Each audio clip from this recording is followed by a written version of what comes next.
Hey there, Breakfast Clubbers! I'm your host, Kelly Guentner of Phoenix Sisters Cosplay, and welcome to another episode of Back Issue Breakfast Club. This week, we're going to be talking about Gail Simone's Wonder Woman, Ends of the Earth.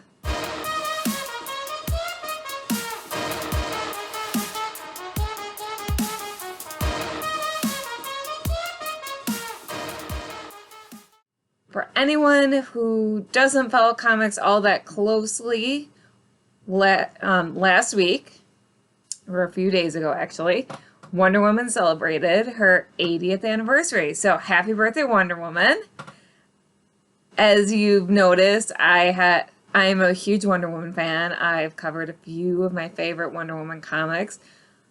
I'm definitely not done running down the greatest hits.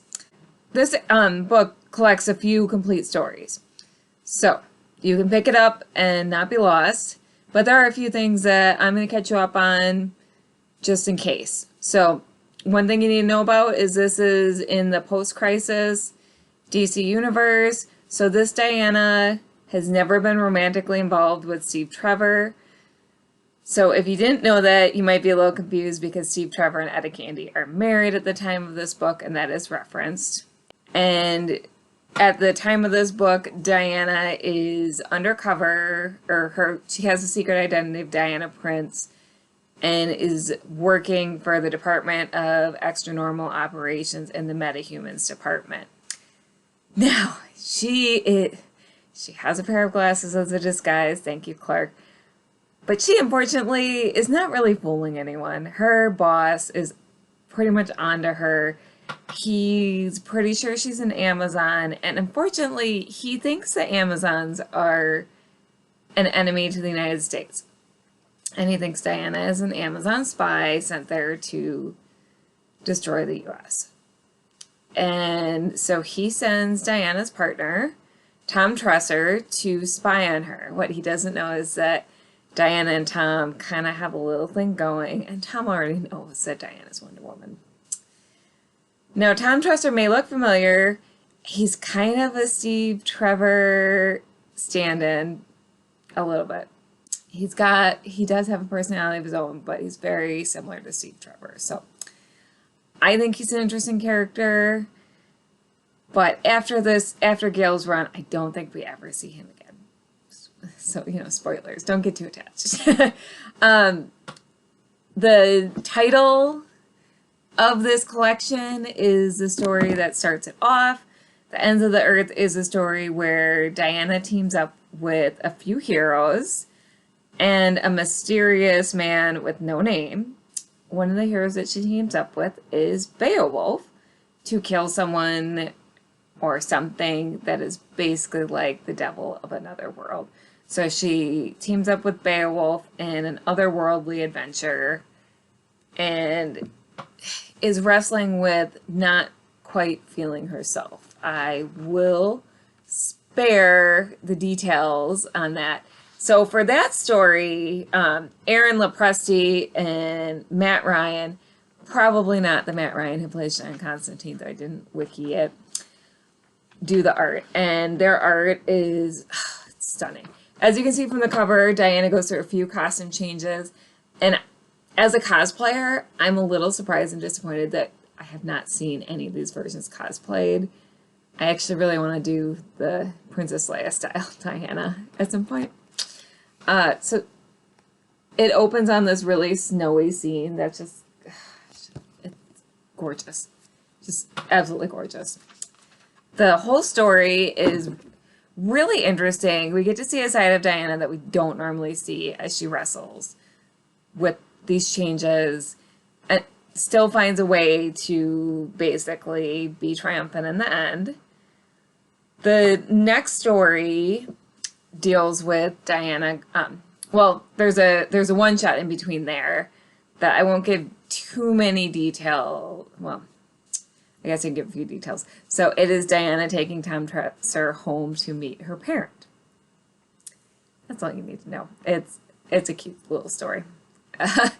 It's as awkward as you would expect. And then the final story is Diana going to Hollywood because they are trying to make a Wonder Woman movie. So it's got some meta winks, but all is not as it seems. And the artist for that story is Bernard Chang.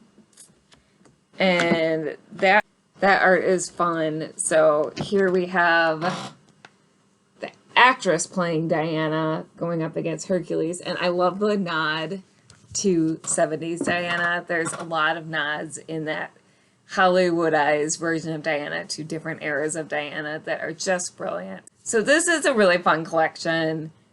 It's a must-have collection for any Wonder Woman fan. And I think it's really interesting that it delves into mythology that we don't normally see in comics. So we see a lot of diving into Greek and Norse mythology in comics. We don't normally see diving into Beowulf. In fact, I can't think of another time that Beowulf has ever appeared in comics. So to me, I thought that was interesting. And again, the artwork was gorgeous. The writing is typical Gail Simone. So you've got the drama, you've got the character focus, you've got the action pieces, you've got the humor to balance it all out, and you've got the well-rounded supporting cast, which I think of Gail Simone's works, this one, the supporting cast doesn't shine quite as brightly as some of her works, but that's just because her works set a pretty high bar. And this is a shorter book, so the supporting cast doesn't get as much chance to shine, but they still have their moments. And like I said, I'm fond of Tom Tresser. I was sad when we didn't see more of him. I think I'm in the minority there, but that's me. So I would recommend it. Also, if you're a fan of Gail Simone, you probably already read it, but if not, pick it up. So I want to hear from you. As always, I want to hear what you're reading. I want to hear what your favorite Wonder Woman story is. I want to hear what your favorite female superhero is, because Wonder Woman was a trailblazer, but is by no means the only female superhero. Sound off in the comments, and if you like this video, ring that bell, hit that like button, share it with 500 or 600 of your closest friends. Make sure you subscribe. Please buy us a coffee. So do buymeacoffee.com/Back of the Cereal Box podcast. We are independent podcasters here, and every dollar helps go back into the shows right now to improve our quality and bring you more of the content that you love. So thank you for tuning in, and I hope you all have a great week and happy reading.